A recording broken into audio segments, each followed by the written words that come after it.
Assalamualaikum warahmatullahi wabarakatuh. Alhamdulillahi wahdah, wassalatu wassalamu ala man la nabiyya ba'da. Amma ba'd, fa'udzu billahi minasy syaithanir rajim. Bismillahirrahmanirrahim. Wa innaka la'ala khuluqin 'azim. Sadaqallahul 'azim. সুপ্রাম ভেষণ প্রকার প্রশংসা ধ্বনিত সেই নূর বিশ্ববিদ্যালয়ের আশা যিনি এই বিশ্ব ব্রহ্মাণ্ডের অদ্বিতীয় নিয়ন্তা, আকাশ পাতাল চন্দ্র সূর্য যার অদৃশ্য ইঙ্গিতে আপন দায়িত্বে পালনে মগ্ন, তাহার সামনে বলি আরশের ওজনরত লিখদিন কালিজাত হে মহান তোমার শত ধন্যবাদ।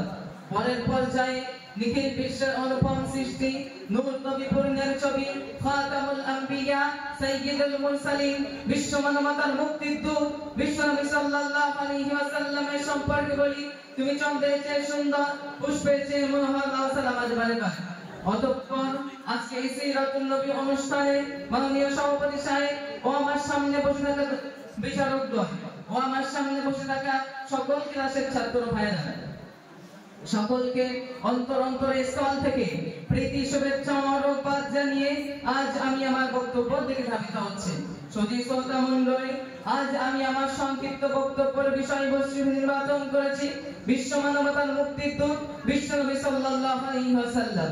এ সম্পর্কে আমাকে বলতে হয় মহান আল্লাহ পাক রব্বুল আলামিন বিশ্বনবী সাল্লাল্লাহু আলাইহি ওয়াসাল্লামকে এই দুনিয়া থেকে প্রেরণ করেছিলেন ইসলামকে পৃথিবীর মুখে ছড়িয়ে দেওয়ার উদ্দেশ্যে। বিশ্বনবী সাল্লাল্লাহু আলাইহি ওয়াসাল্লাম এমন এক যুগে জন্মগ্রহণ করেছিলেন যে যুগের মানুষ ছিল সিংহের চেয়ে হিংস্র, অজগরের চেয়ে বিষাক্ত, কুকুরের চেয়ে দ্রুত। তারা মানুষকে মানুষ বলে মনে করত না, নারী জাতির ছিল না কোনো মর্যাদা, ফুলের নাই ফুলের শিশুদেরকে জীবন্ত দাফন করা হতো গরুর অন্ধকার গর্ভে। এক কথায় গোটা মানব সমাজ অশান্তির দামালে দাও দাও করে জ্বলছিল। সকলের মুখ থেকে একই আওয়াজ ভেসে আসছিল, শান্তি চাই, শান্তি চাই। মহান আল্লাহ পাক রব্বুল আলামিন আর থাকতে পারলেন না, তার ওই তৈতৈকা রহমত থেকে কিঞ্চিত পরিমাণ রহমত নাযিল করে বললেন, ওয়া মা আরসালনাকা ইল্লা রাহমাতাল লিল আলামিন। ফলে অশান্তির পরিবেশ ধীরে ধীরে শান্তিতে পরিণত হলো। বিশ্বনবী সাল্লাল্লাহু আলাইহি ওয়াসাল্লাম ইসলামের ঝান্ডা নিয়ে আরো ভূমিকা অবতরণ করলেন। সুধী শ্রোতা মণ্ডলী, বিশ্বনবী সাল্লাল্লাহু আলাইহি ওয়াসাল্লাম তার 63 বছর জীবন আদর্শে কোনদিন মিথ্যাচার বলে আশ্রয় নেননি, বরং সর্বদাই সত্যকে লালন করেছেন। মক্কার কাফের মুশরিকরা বিশ্বনবী সাল্লাল্লাহু আলাইহি ওয়াসাল্লামকে আল আমিন আস-সাদিক উপাধিতে ভূষিত করতে বাধ্য হয়েছিল। সুধী শ্রোতা মণ্ডলী, বিশ্বনবী সাল্লাল্লাহু আলাইহি ওয়াসাল্লামের জন্মের পরে তিনি যখন শৈশব থেকে কৈশোর থেকে যৌবনে পদার্পণ করছেন, তিনি সমাজের বুকে অরাজকতা এবং সমাজের বিশৃঙ্খলা থেকে হতবাক হয়ে গেলেন। কেননা তিনি হলেন রাহমাতুল লিল আলামিন। তিনি প্রতিশ্রুতি দিলেন এই সমাজকে শান্তি ও সুশৃঙ্খল দিয়ে ভরার।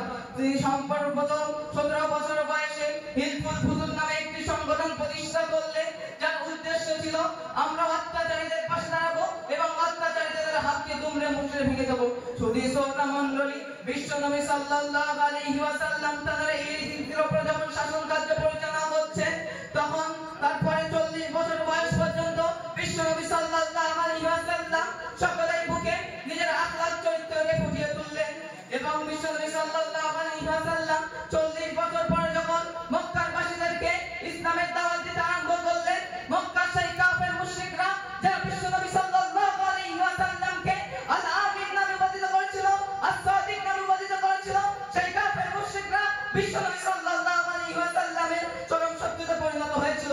বিশ্বনবী সাল্লাল্লাহু আলাইহি ওয়াসাল্লাম মক্কা শরীফের সামনে সিজদারত অবস্থায় আছেন, এমন সময় কাফের মুশরিকরা বিশ্বনবী সাল্লাল্লাহু আলাইহি ওয়াসাল্লামের উপরে ওদের পরনারী ভুঁড়ি চাপিয়ে দিল। বিশ্বনবী সাল্লাল্লাহু আলাইহি ওয়াসাল্লামের খুব কষ্ট হলেন। বিশ্বনবী সাল্লাল্লাহু আলাইহি ওয়াসাল্লাম যখন দেখলেন মক্কার কাফের মুশরিকরা তার উপর অত্যাচারী ইস্তিগফার চালাচ্ছে, বিশ্বনবী সাল্লাল্লাহু আলাইহি ওয়াসাল্লাম ব্যস্ত হৃদয় নিয়ে এই ইসলামের দাওয়াত দিতে শুরু করলেন তায়েফবাসীদের কাছে। বিশ্বনবী সাল্লাল্লাহু আলাইহি ওয়াসাল্লাম যখন তায়েফবাসীদের কাছে গেলেন, তারা বিশ্বনবী সাল্লাল্লাহু আলাইহি ওয়াসাল্লামকে পাগল ভেবে বিশ্বনবী সাল্লাল্লাহু আলাইহি ওয়াসাল্লাম যিনি রাহমাতুল লিল আলামিন তাকে পাগল মনে করে তার দিকে কাগজ পাথর নিক্ষেপ করতে শুরু করলো। বিশ্বনবী সাল্লাল্লাহু আলাইহি ওয়াসাল্লামের শরীরে এতটা কাগজ পাথর নিক্ষেপ করলো যে বিশ্বনবী সাল্লাল্লাহু আলাইহি বিন্ন হয়ে গেল। বিশ্বনবী সাল্লাল্লাহু আলাইহি ওয়াসাল্লামের শরীর দিয়ে দরদর করে রক্ত পড়তে আরম্ভ করলো।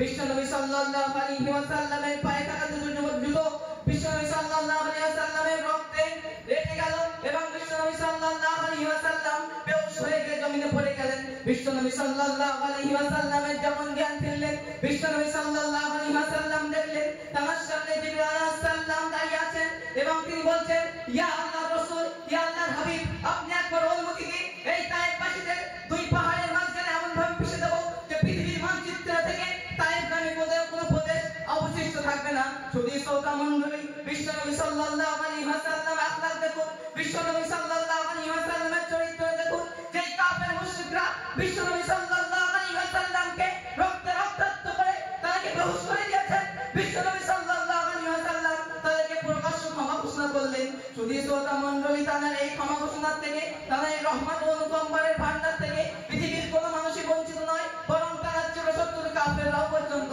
তাই আমি মহান আল্লাহ পাক রব্বুল আলামিনের কাছে পরিশেষে এই আবেদন জানাতে চাই, আল্লাহ পাক রব্বুল আলামিন আমাদের সকলকে যেন তার পাকি উম্মতকে কবুল করুন এবং হাশরের ময়দানে বিশ্বনবী সাল্লাল্লাহু আলাইহি ওয়াসাল্লামের শাফাআত আমাদের সকলের নসিবে অনুগ্রহ করুন। এই বলে আমার সংক্ষিপ্ত বক্তব্য করছি। আলহামদুলিল্লাহ রাব্বিল আলামিন। আসসালামু আলাইকুম।